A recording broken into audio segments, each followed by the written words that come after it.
శ్రావణ శుక్రవారం మహిళలందరికీ ఒక ప్రత్యేకమైన రోజు. శ్రావణ శుక్రవారం అంటే నూతనం.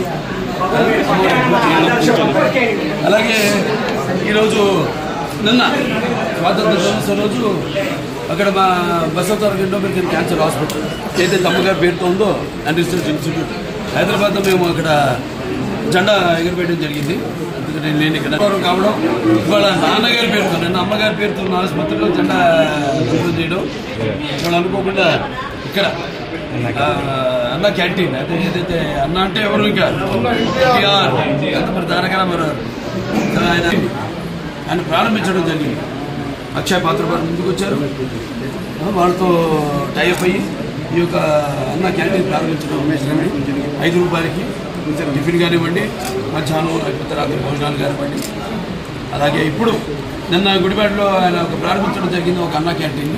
ఇవాళ రాష్ట్రం మొత్తం 100 క్యాంటీన్లు 99 క్యాంటీన్లు ఇవాళ ఈరోజు అంటే 99 100 క్యాంటీన్లు. ఇంకా అంచెల వారీగా రాష్ట్రం అంతా కూడా ఈ యొక్క విస్తరించి ఈ యొక్క అన్న క్యాంటీన్ని ఎలాగైతే పూర్వం అలాగే ఈ అన్న క్యాంటీన్ని నడపడం జరుగుతుంది. ముఖ్యంగా ఈ యొక్క రోజువారీ కూలీ నాది తీసుకునేవాళ్ళు అంటే ఆర్థికంగా దాని దిగువ రేఖ ఉన్నవాళ్ళు కష్టపడి రెక్కాడితే కానీ డొక్కాడిన వాళ్ళకి మరి ఈనాడు ఎంతో పుష్టికరమైన ఆహారం. మీకు తెలుసు అక్షయ పాత్ర వాళ్ళు అంటే మా క్యాన్సర్ హాస్పిటల్ కూడా వాళ్ళు చేస్తుంటారు. సో వాళ్ళ ఎంత నాణ్యంగా ఉంటుందో వాళ్ళ అలాగే ఎంత పౌష్టిక ఆహారం. 2 ఒకటి ఆహారం నీరు, అది ఆహారం అన్న క్యాంటీన్లు నీరు. మరి ఈనాడు హెచ్ఎన్ఎస్ఎస్ ద్వారా వెల్లపల్లి ద్వారా మనం నీళ్లు అందించడం జరిగింది. అన్ని చెరువులు కూడా డైరెక్ట్గా హిందూపురం పట్టణానికి ఈ యొక్క దారిని సమస్యలు తీర్చాము. అలాగే ఇంక ముందు ఉన్న పనులు ఉన్నాయి.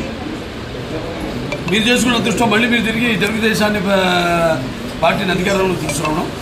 సో ఇవాళ అన్ని పనులు చంద్రబాబు నాయుడు గారికి మన హిందూపురం అంటే ఒక ప్రత్యేకమైన అభిమానం. వెంటనే ఆసుపత్రి కూడా డెవలప్ చేయాల్సింది ఉంది. కలెక్టర్ గారి చైర్మన్ దానికి మొత్తం నేను వైస్ చైర్మన్ మిగతా మెంబర్స్ ఉంటారు. వాళ్ళందరూ కూడా చర్చించి మేము కావాల్సినవన్నీ కూడా మేము లిస్ట్ తీసుకోవడం జరిగింది. ఏం పరికరాలు కావాలి, ఏమున్నాయి, ఏవి తగినంత సిబ్బంది లేకుండా ఎందుకు అవి పనికిరాకుండా పోయినాయి, వాడకుండా పోయినాయి, అవన్నీ కూడా చర్చించడం జరిగింది. అవన్నీ కూడా త్వరగతిని అన్ని కూడా భర్తీ చేసి పూర్వ వైభవం మన ఆసుపత్రికి కూడా తీసుకొస్తాం. కలెక్టర్ గారికి ఈ సభాముఖంగా నా ధన్యవాదాలు తెలియజేసుకుంటున్నాను. అడ్వాంటేజ్ ఉంది అక్కడ మనకి ఎయిర్పోర్ట్, బెంగళూరు ఎయిర్పోర్ట్ ఉంది. ఇంకా 2-3 రోజులు కూడా మేము అది కూడా నేను త్వరగతిని వాళ్ళని కలిసి కేంద్ర ప్రభుత్వాన్ని కూడా సోమందేపల్లి నుంచి యలాంకాకి రోడ్ అయితేనేమి అవన్నీ అయితే ఇంకా దగ్గరికి మనకి డిస్టెన్స్ అవుతుంది. తుమ్ముకుంట మీదకి వెళ్తుంది. ఏదైతే నాన్నగారు అప్పుడు భాషాపక వాడను ప్రారంభించారో ఇలా అన్నీ కూడా అంటే ఏం లేదు సార్ ట్రాన్స్పోర్టేషన్ అన్నీ కలిస్తేనే జనం బ్రాండ్ ఉంది, చంద్రబాబు నాయుడు గారి బ్రాండ్ ఉంది. ఎలాగో ఇవన్నీ కలిస్తేనే ఒక అద్భుతం జరుగుతుంది.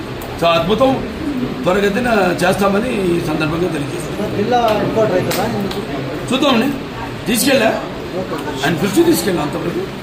మరి అటువంటి నిర్ణయం తీసుకుంటే దాన్ని మేము కట్టుబడి ఉంటాం. పేరు మాత్రం అదే ఉంచమన్నాం. నా అభ్యర్థన సత్యసాయి జిల్లా పేరు మాత్రం అదే ఉంచమన్నాం. జిల్లా హెడ్ క్వార్టర్స్గా పరిగణించమన్నాం. దానికోసం మేము కృషి చేస్తాం.